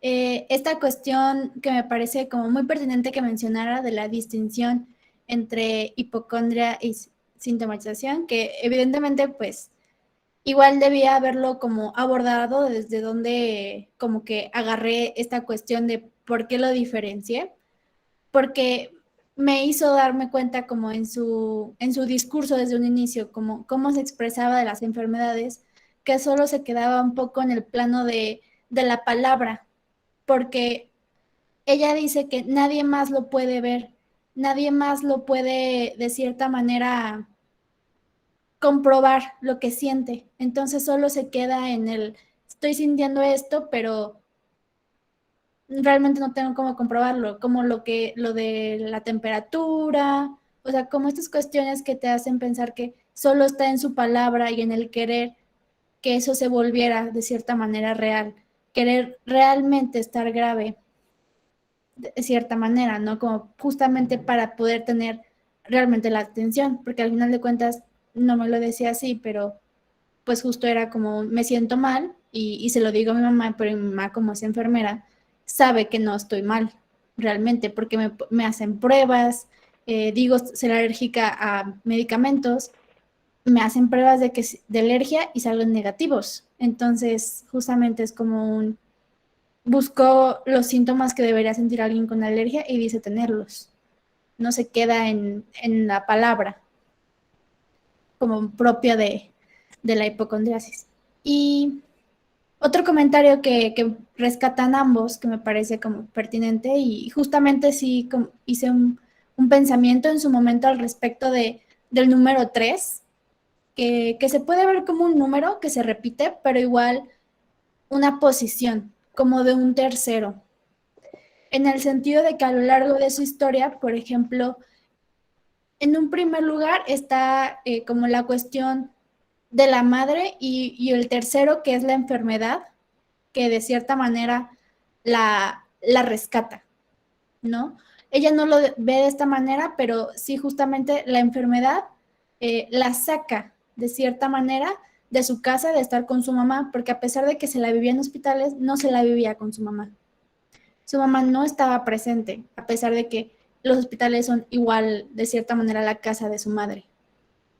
Entonces es esta cuestión de cómo ella se enferma y trata de llegar al hospital. No es como si el hospital o la enfermedad fungiera este rol de ser un otro que la saca. Llega después a otra como temprana edad, porque cabe recalcar que a su novia de 15 años mayor la conoció cuando ella era muy joven. Ella creo que tenía justamente 15 años. Entonces, la cuestión ahí está que justo esta persona fungió igual como un rol materno de cierta manera, que la sacó un tiempo de su casa, porque un tiempo sí vivieron juntas. Y ya después fue que regresó a casa de su madre, porque empezó a dejar de fungir ese papel de cierta manera como de te estoy sacando de tu hogar. No dejó de fungir este rol del otro, del tercero, y fue cuando salió su padre, o sea, más bien el padre del hijo, fungiendo ahora ser este otro que la sacó. Entonces, por eso siento yo que en parte era la urgencia de las sesiones en Coapsi, porque ya como no tenía una cuestión que la pudiera salvar en su casa, con su pareja, estaba como en esta cuestión de nadie la podía de cierta manera rescatar, por lo que llega a Coapsi con una urgencia de necesitar la escucha de un otro. En este caso, pues me tocó a mí ser ese otro, ¿no? Que igual sí hubo ahí como una transferencia medio, en algún punto como extraña, porque me insistía muchísimo mantener las sesiones. De hecho, se extendieron las sesiones con ella y al final, de todas maneras, me pidió, como a pesar de que fuera de Coapsi, que nos siguiéramos viendo, lo cual no es posible porque soy estudiante, entonces seguía ahí la demanda, ¿no? Pero bueno, ese era como el comentario que quería hacer.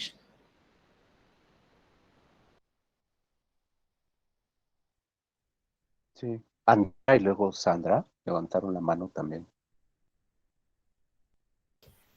Sí, bueno, yo respondiendo con material de lo que dijo Sandra y con material de lo que dijo Víctor, sobre todo acerca de lo del abandono y la omnipotencia, sí, ahí eso de yo abandono ahora porque fui abandonada, se relaciona con el sentido de omnipotencia porque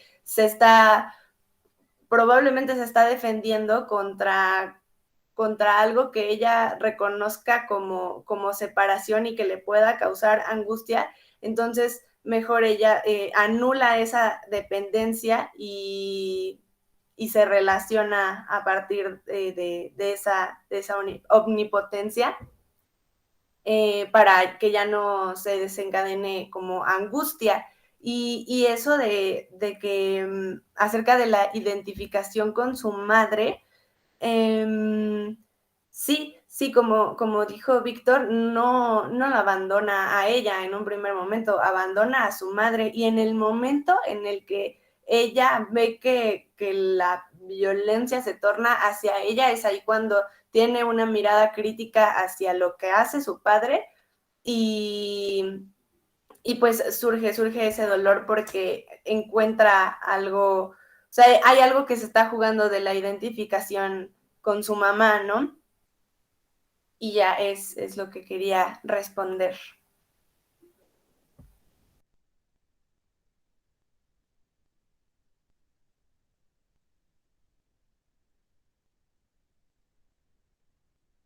Sí, Sandra.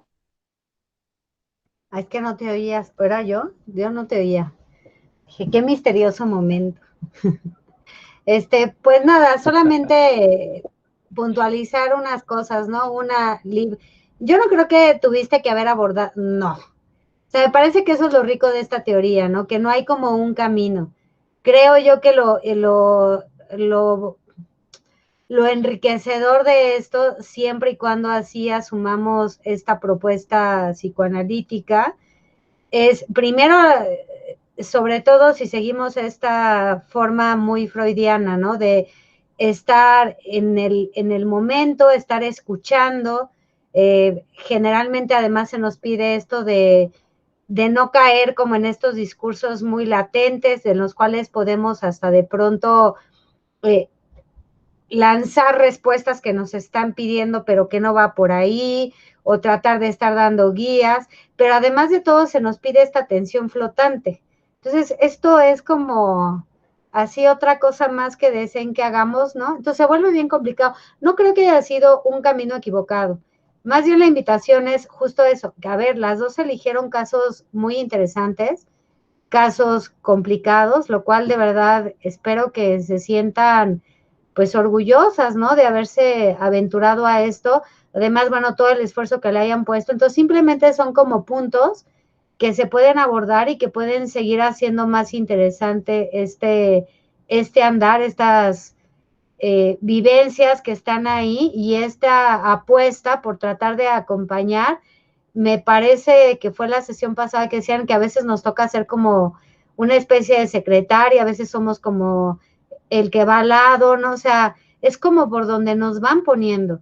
Entonces, no, más bien no es que debiste de, sino más bien hay nada más que pensarla, ¿no? Hasta dónde, si estaría esta apuesta por la hipocondria, hasta dónde pudiera haber otros matices. Y todo el vínculo que hay con esta situación de la situación de la enfermedad, me parece muy interesante. Además que has dicho, es que la enfermedad la salva, porque imagínate qué complicada situación. O sea, por un lado, qué terror estar todo el tiempo con la persecución, de ahí viene la enfermedad, pero al mismo tiempo, esta persecución, de ahí viene la enfermedad, es lo que te ayuda a salirte o a estar un poco distante. No sabría incluso hasta diferenciarte, porque cuando tú dijiste, no, es que en realidad se sale, dije, mira, esa es otra lectura. Es pensar que justo cuando se enferma, pues a lo mejor logra también diferenciarse de esta mamá, ¿no? Y se vienen como varios ahí aristas que se pueden vincular, ¿no?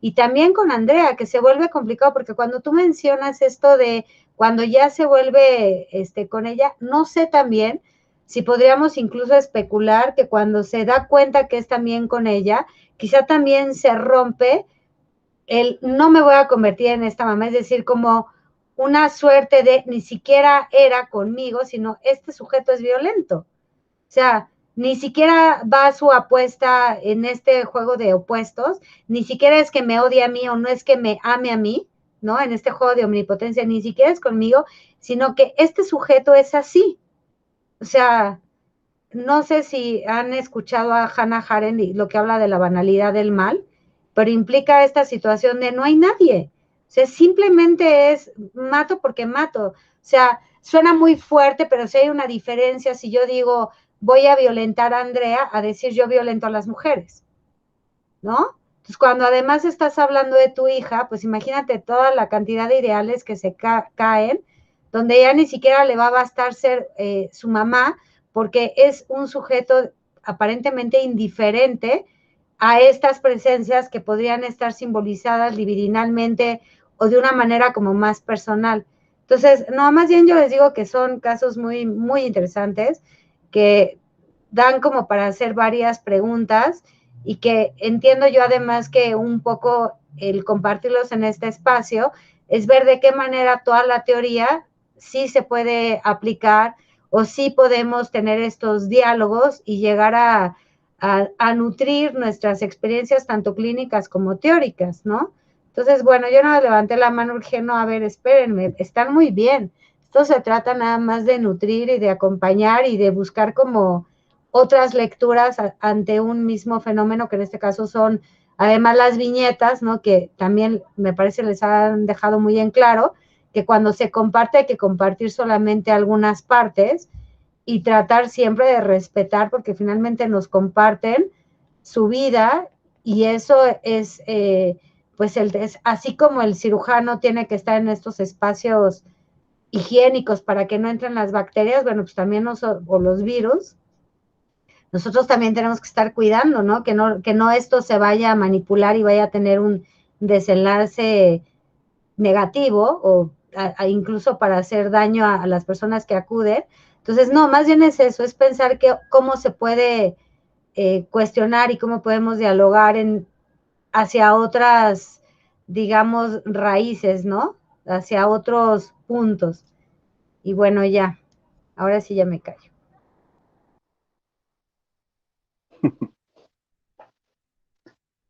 ¿Alguien del público quisiera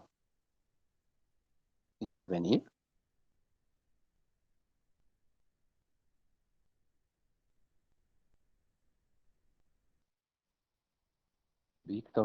Víctor.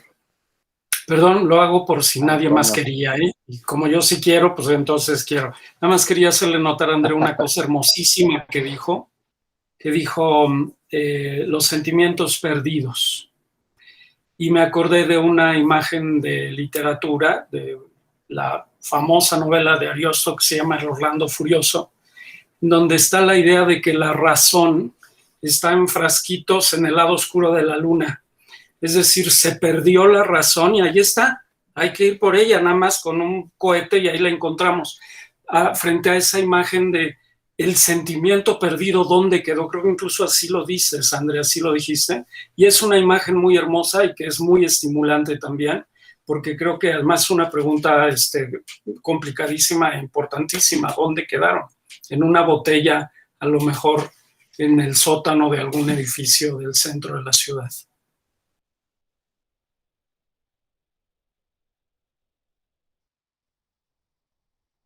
Gracias, Víctor. No, por favor.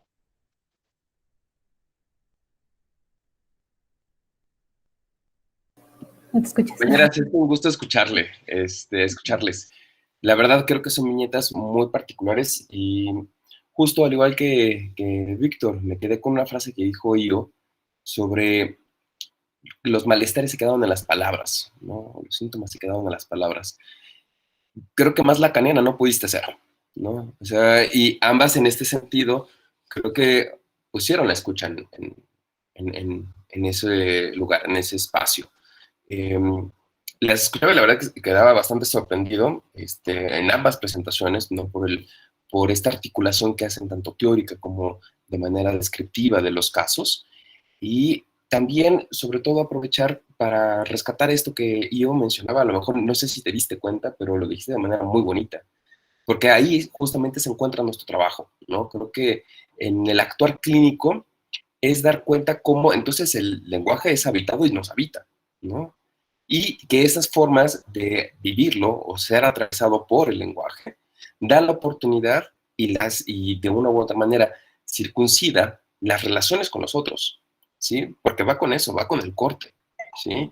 Y me pareció muy interesante también la viñeta que proponías, justo porque pareciera que lo que está todo el tiempo en acto es esta duda de cómo habitar entonces el amor, ¿no? Se habita a través del cuerpo, se habita a través del síntoma, se habita a través de vivir en el hospitales, ¿no? Yo me quedé mucho con estos significantes de enfermedad, enfermera, ¿no? Que de una u otra manera sigue siendo aparentemente un llamado a la madre a ocupar ese lugar, pero digo, uno podría hipotetizar muchas cosas, sin embargo, quienes pudieran dar fe de esta circunstancia, de cómo se habita esas maternidades, cómo se habita estas formas de amor, son las y los propios consultantes, ¿no? Creo que en ese sentido, pues bravo, ¿no? De escuchar justo con esta eh, paciencia, ¿no? Y con esta delicadeza, estos elementos para no apresurar la teoría a que dé explicación a través de estas, son al revés, ¿sí? Que estos elementos donde entonces se está habitando el lenguaje nos permite entonces construir teoría, ¿no? Creo que de una u otra manera a veces y a todos creo que nos ha pasado, a todos y a todas, que se acelera como este hámster que tenemos en la cabeza, ¿no? Cuando se sube en la ruedita, pero si le gana la fuerza centrípeta, pues se lo va a llevar la ruedita y entonces el pobre hámster perdió dominio y pues evidentemente las cosas se invirtieron, ¿no? Ya no es el hámster que está corriendo en la rueda, ¿no? Y a veces algo nos pasa también con la teoría, ¿no? Y quisiera también felicitarles también por esto, porque fueron mesuradas en los abordajes. Creo que eso es muy importante. No enfermarse de poder, no enfermarse de teoría cuesta mucho trabajo. Muchas veces las palabras se escuchan muy bonitos, rimbombantes o incluso generan un impacto, ¿sí? Pero yo me quedo con la experiencia de escuchar que realmente están escuchando, ¿no? Y justo a un año de salir de la carrera, de este primer paso que es la licenciatura, el primero de muchos, espero, pues eso ya habla mucho, ¿no? Y habla también de su apostarse en, ¿sí? En cuerpo, ¿no? En escucha, ¿no? Porque uno apuesta en cuerpo, en el aparato clínico, ¿sí? Muchas felicidades a las dos, básicamente.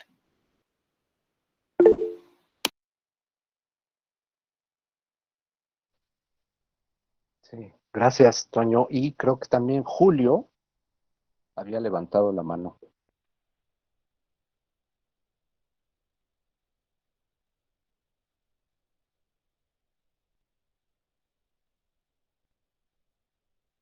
Ahí está Julio. Sí, pero creo que no se escucha. Y yo también vi que levantó la mano Julio.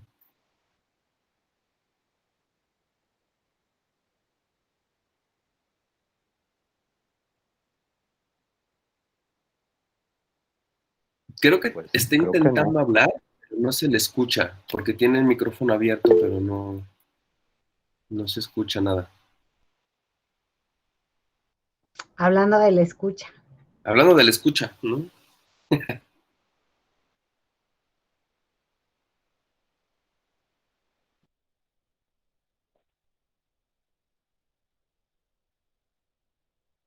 ¿Alguien más?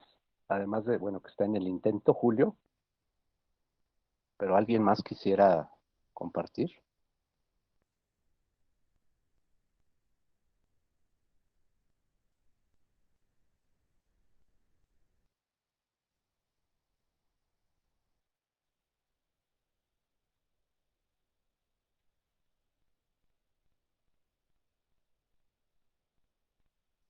Davis, que tiene problemas con la compu. Pero bueno, en lo que sale alguna otra mano, otra participación, yo también quiero felicitarles. Sobre esto que comenta tanto Sandra como Toño, esta diversidad de lecturas, que creo que hemos hecho énfasis en eso, ¿no? No es la buena y la mala, o la peor.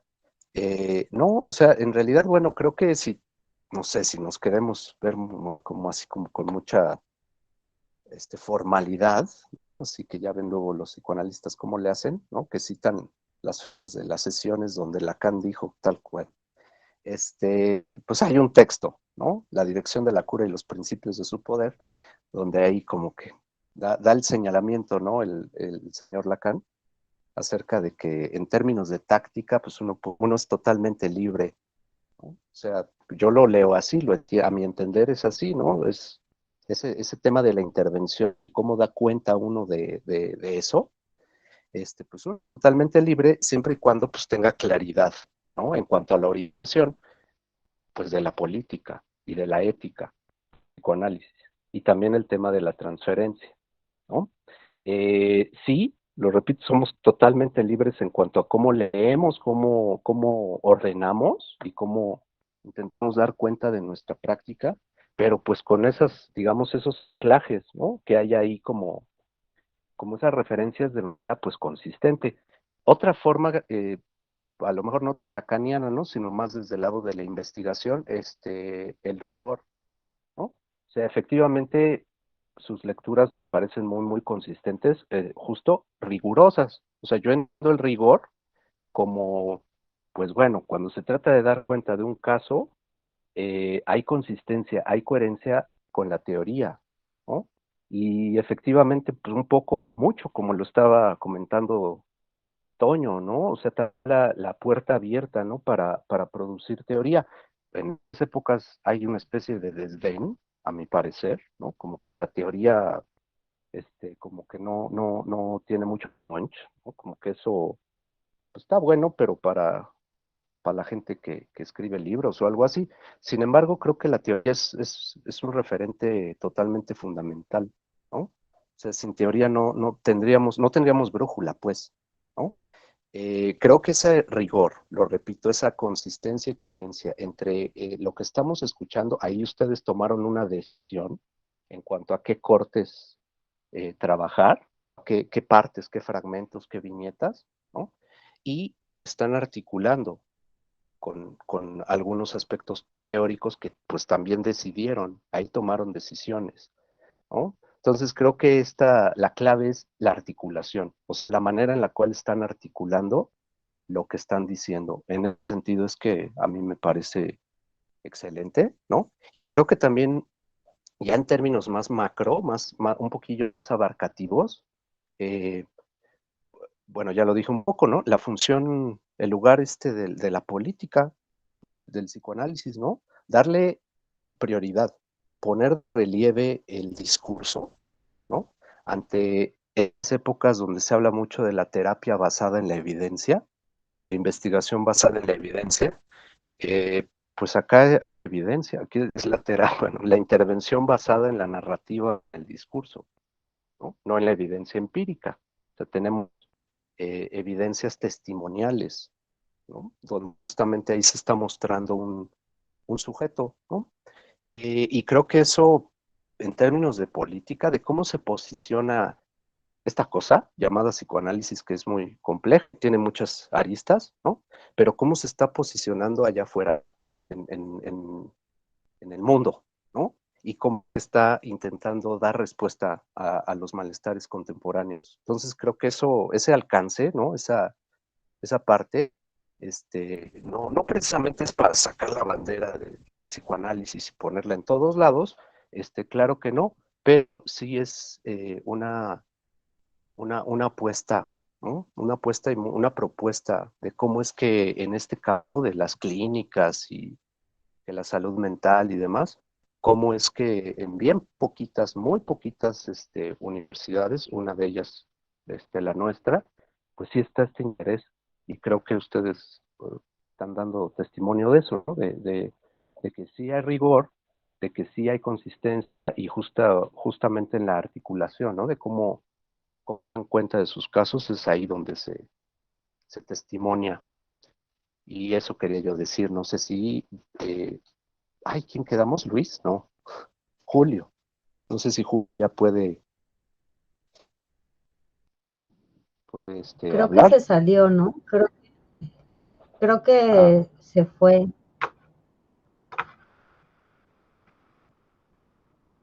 allá. Pues, ¿alguien más quisiera comentar?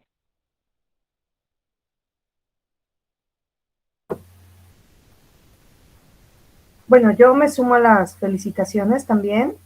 Estoy aquí tras bambalinas, ya saben, mil cosas más, pero con una escucha parejamente flotante, como ya nos comentaron. Verdaderamente las felicito, de verdad, trabajos muy, muy bien cuidados, muy bien pues trabajados y además pues el valor, por llamarla así, el arroba, para presentar su clínica en este espacio. De verdad yo lo felicito, de verdad se requiere pues ese empleo para mostrar la clínica, para estar dispuestas a recibir pues una retroalimentación. Y pues bueno, eso es primero que todo lo que les quiero decir. Y creo que cuando Julio quería abrir fue cuando yo me paré por un texto que me llamó mucho la atención, esta noción que ustedes están planteando con relación a lo subversivo de lo psicosomático. Y bueno, pues es un texto que habla justo de lo subversivo de la psicosomática, como una manera de inscribir un orden distinto al orden fisiológico tradicional. Y no solo el orden fisiológico, sino esto que ya ustedes comentaron, que tiene que ver con el tercero, ¿no? La relación con la madre. Entonces yo encontré, no sé, yo hice así como este proceso de asociación en ambos casos en donde ustedes hablan de esta manera de nombrar, esta manera de solicitar atención y que de alguna manera ambas me parece que incurren en esta cuestión del delirio hasta cierto punto, aquello que sale del surco, aquello que sale de lo normal. Entonces, bueno, a mí me llama mucho la atención cómo es que estos dos casos pues coinciden en este punto, o sea, en algo del orden de salir del surco, de salir de lo que está definido.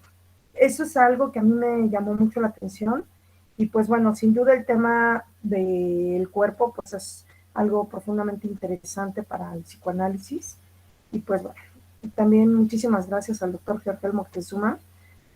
Atrás de todos estos trabajos estoy segurísima que hay muchísimas sesiones de escucha de ese lugar tercero también, pero de la escucha. Entonces, los dos casos me parecieron muy interesantes, tanto de esta manera de acercarse pues a una manera de diferenciarse de la madre y el caso de Andrea, ¿no? Esta manera de generar un orden distinto pues desde esta manera de posicionarse en lo psicosomático.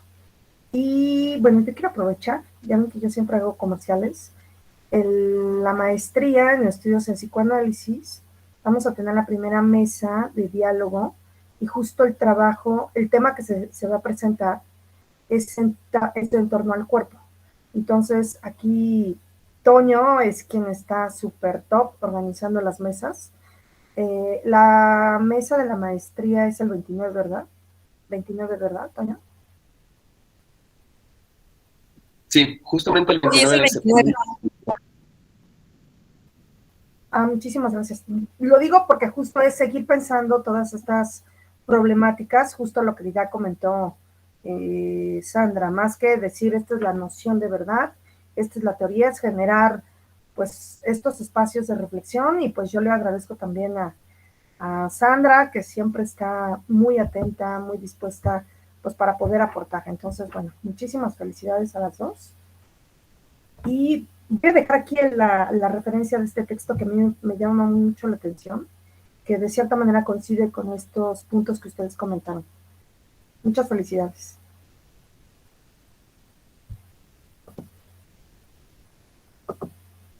Gracias, Pati. También agradecemos muchísimo esta función de tercero y la escucha y demás. Mitzi también es un soporte y es un apoyo importantísimo, un fundamento para darle cauce a todos estos trabajos. Y les agradezco muchísimo. Eso, Toño, si hay más anuncios, los próximos eventos. Pues de septiembre me parece que concluimos el mes con el inicio de las mesas de diálogo de maestría, cuerpos, sus dimensiones y sus actividades. Entonces, adelante. Les haré llegar, yo creo que si los dioses antiguos y nuevos son benevolentes, entre el día de hoy y mañana les haré llegar pues la argumentación de este espacio. Saben que todas y todos pueden participar. Son 3 fechas únicamente en este semestre, entonces adelante. Ya en octubre creo que tenemos otra cartelera, que también aquí nuestra querida Iraís siempre de manera muy puntual nos recuerda y siempre nos hace llegar las invitaciones y links y todo. Entonces, pues nada, solamente eso. Bueno, pues muchísimas gracias a Pati, Toño, Sandra, Andrea, yo, Mitzi, y a todas y a todos. Ya nos veremos en octubre, es el siguiente Ateneo. No es cierto, en octubre coloquio de investigación en psicoanálisis y psicología crítica, y en noviembre y una sesión en diciembre, el 3 de diciembre es la última sesión del Ateneo Clínico. Muchísimas gracias. Buenas tardes a todos. Muchas gracias. Una excelente tarde. Muchas gracias. Muchas gracias, abrazos. Hasta luego. Gracias, hasta luego.